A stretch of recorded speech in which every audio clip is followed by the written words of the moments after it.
بسم اللہ الرحمن الرحیم۔ Doctor Syed Tauseef Hashmi from کاموں کی آرگینن کا ٹاپک چل رہا ہے جی، ایفورزم نمبر 8 یعنی 8۔ ڈاکٹر ہنیمن صاحب فرماتے ہیں، خلاصہ یہ ہے اس کا، یہ بیسیکلی صحت کی بحالی کے حوالے سے ان کی جو لا انہوں نے بنایا ہے، جو قانون بنایا ہے ایفورزم نمبر 8 میں، وہ یہ ہے کہ بیماری کے اسباب و مظاہر کو دور کرنا اصل صحت کی بحالی ہے۔ کسی ایک عضو کو پورا انسان نہیں سمجھا جا سکتا اور کسی ایک علامت کے ذریعے اس کا علاج نہیں کیا جا سکتا۔ یہ میں نے پہلے بھی تھوڑا سا ایلیبوریٹ کیا ہے اس سینٹینس کو، دوبارہ سے اس ایفورزم کے حوالے سے کر دیتا ہوں۔ ڈاکٹر ہنیمن صاحب فرماتے ہیں کہ بیماری کے اسباب اور مظاہر، یعنی جو کاز ہے بیماری کی، روٹ کاز ہے، اور مظاہر یعنی جو علامات ظاہر ہو گئیں جسم پر، مریض کے بیمار ہونے کے اسباب اور جو اس کی علامات اس کے جسم پر ظاہر ہو گئیں، یعنی بیماری کے اسباب و مظاہر کو دور کرنا، اس کو ہم صحت کی بحالی کہیں گے۔ بیسیکلی اگلا جو سنٹینس ہے، کسی عضو کو ایک پورا انسان نہیں سمجھا جا سکتا، اس کا مطلب یہ ہے کہ جیسے میں نے کل بھی کسی ایفورزم میں عرض کی تھی کہ جس طریقے سے ایک شخص کو ٹھنڈ لگ جاتی ہے تو اور اس کا گلا خراب ہو جاتا ہے، تو کیا ہم یہ سمجھ لیں کہ ٹھنڈ صرف گلے کو لگی ہے، کہ یا یہ سمجھیں کہ پورے جسم کو ٹھنڈ لگی تھی لیکن اس کا مرکز گلا تھا؟ اسی طرح کسی ایک عضو میں اگر بگاڑ پیدا ہوتا ہے، اس کا مطلب یہ ہے کہ اس کی وائٹل فورس ڈسٹرب ہے اور اس کی قوت حیات میں خرابی پیدا ہو گئی ہے۔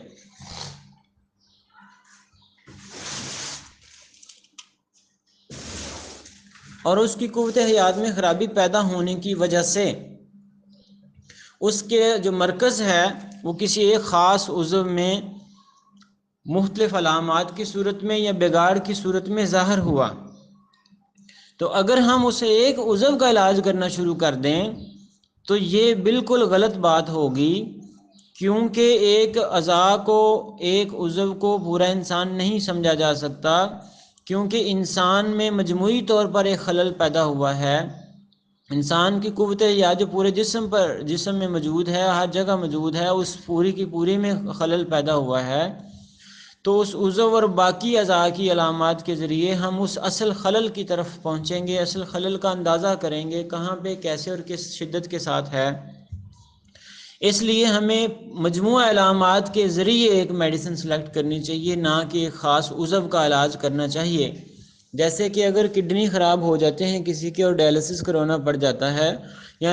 ایلوپیتھی طریقہ کار میں اس کو ڈائلسس کی طرف لے جاتے ہیں، تو وہ بیسیکلی صرف گردوں کا علاج کرنا شروع کر دیتے ہیں، اس کی وجہ سے کریٹینائن بڑھ جاتا ہے، یوریا بڑھ جاتا ہے، تو وہ اس کو کرنا شروع کر دیتے ہیں، یعنی وہ ایک عضو کا علاج کرتے ہیں۔ جبکہ اگر مجموعہ علامات کے ذریعے اس خاص خلل اور بگاڑ کا ہم اندازہ لگا لیں تو ایک میڈیسن کی ایک خوراک بھی بعض اوقات پورا کا پورا جو خلل ہے وہ ٹھیک کر دیتی ہے، اور اس کی وجہ سے جو جسم کے اندر یا کسی ایک خاص عضو کے اوپر اثرات زیادہ نمایاں نظر آتے ہیں اور اس میں زیادہ بگاڑ پیدا ہو جاتا ہے، وہ خلل کی وجہ سے، کیونکہ سارا بگاڑ پیدا ہوا تھا، جب وہ خلل ہی ختم ہو جائے گا تو وہ بگاڑ یا وہ جو مظاہر تھے، وہ جو علامات تھی، وہ آٹومیٹکلی ختم ہو جائیں گی۔ یعنی جس خلل کی وجہ سے وہ علامات یعنی ظاہر ہوئیں، مظاہر سامنے آئے، تو جب وہ خلل ہی ختم ہو گیا، مجموعی علامات کے ذریعے ہم نے وہ خلل فائنڈ آؤٹ کر کے ریمیڈی سلیکٹ کر دی جو پروون طریقہ کار ہے،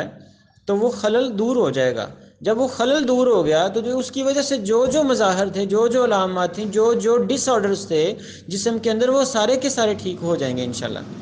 تو یہ ایفورزم نمبر 8 کا خلاصہ اور ایلیبوریٹ کر سکا جتنا میں نے کیا۔ اس کے حوالے سے پھر بھی جو کویسچن ہو میں حاضر ہوں اس کے لیے۔